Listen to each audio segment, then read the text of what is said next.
Bueno, ahora analizaremos el tema 11, que tiene que ver con los elementos de implementación propiamente tal de la investigación. Y esto es bastante importante porque después de planteado el problema de investigación, delimitado los objetivos de investigación, estableciendo la pertinencia del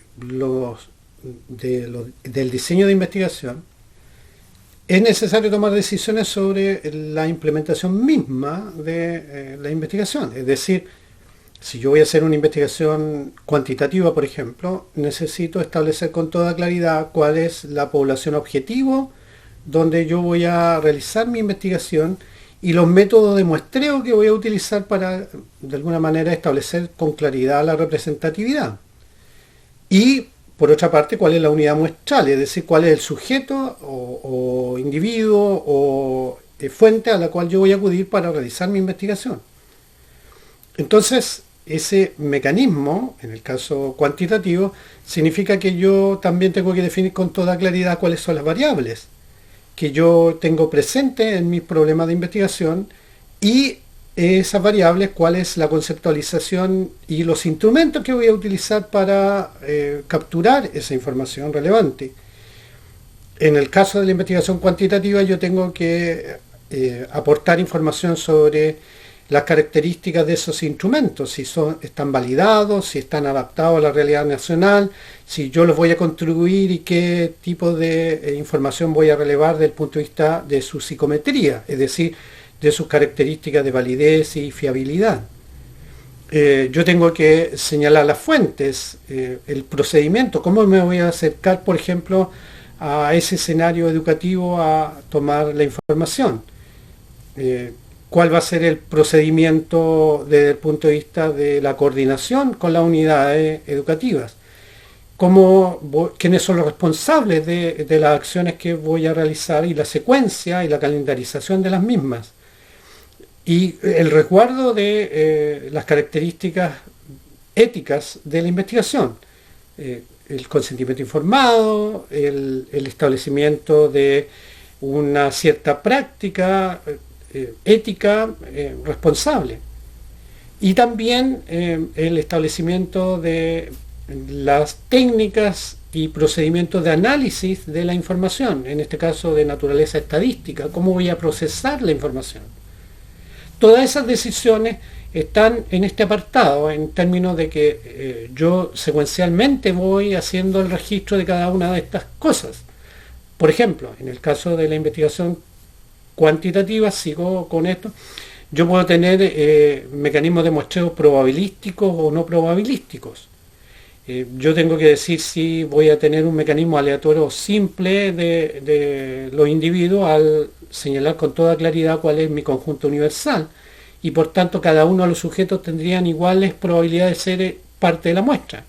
O si yo voy a tener un mecanismo estratificado, es decir, como yo voy a definir con antelación que necesito establecer grupos y eso de cada grupo tengo que extraer un determinado número de sujetos si lo voy a hacer por afijación simple, por afijación proporcional o por afijación óptima.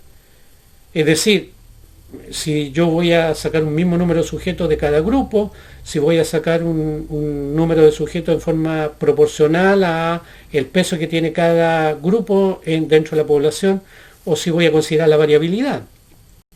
Ese tipo de decisiones tengo que señalarlas con toda claridad cuando yo haga la investigación. O si yo voy a tener un mecanismo de llamados por conglomerado, es decir, cuando yo no puedo, los grupos son intactos, son preexistentes a mí, como por ejemplo la constitución de un grupo familiar o un determinado grupo que existe en una zona geográfica.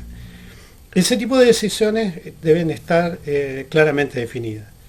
Si el mecanismo es no probabilístico, es decir, no tengo posibilidad de generar un mecanismo aleatorio y por tanto tengo voluntarios o tengo acceso limitado o justo tengo accesibilidad a ese espacio, pero para ese grupo en particular el mecanismo es no probabilístico, porque es intencionado de alguna manera, tiene un criterio que yo establezco como investigador.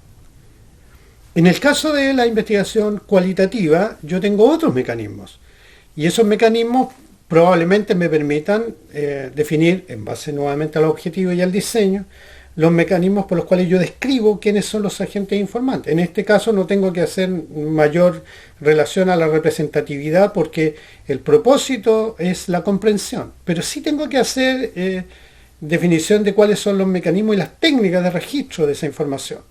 Por ejemplo, si voy a utilizar una entrevista, ¿de qué carácter es esta técnica? ¿Va a ser con un libreto? ¿Va a ser abierta? ¿Va a ser semiestructurada, estructurada? Si yo voy a tener grupos focales, ¿cuál es el libreto de ese grupo focal? ¿Cómo va a ser direccionado? ¿Quiénes lo van a constituir? Si yo voy a tener un mecanismo de registro, ¿cómo se va a procesar esa información? ¿Qué tipo de análisis voy a realizar con ese tipo de información que voy a obtener? Todo eso tiene que estar definido en este apartado donde en una secuencia particular yo voy a definir esos mecanismos y voy a tener un espacio, en definitiva, con posterioridad, a la expresión de esos resultados. En el caso de la metodología cuantitativa, por ejemplo, yo voy a tener algún tipo de análisis estadístico, gráficas, tablas, análisis descriptivo, análisis inferencial, pruebas estadísticas, determinación de dosimasia de hipótesis, cuestiones de esa naturaleza. Es decir, si yo, por ejemplo, tengo una hipótesis y quiero comprobarla, voy a tener que recurrir a una prueba estadística. Pero en el caso de la investigación cualitativa, yo tendré que tener mecanismos de procesamiento de la información. Habrán registros, segmentos, donde estarán señalados parte de esos diálogos o, por ejemplo, algún tipo de registro fotográfico donde se muestra evidencia sobre algo o la descripción narrativa de un evento. Todo eso, o las categorías que emergen del análisis que yo estoy señalando.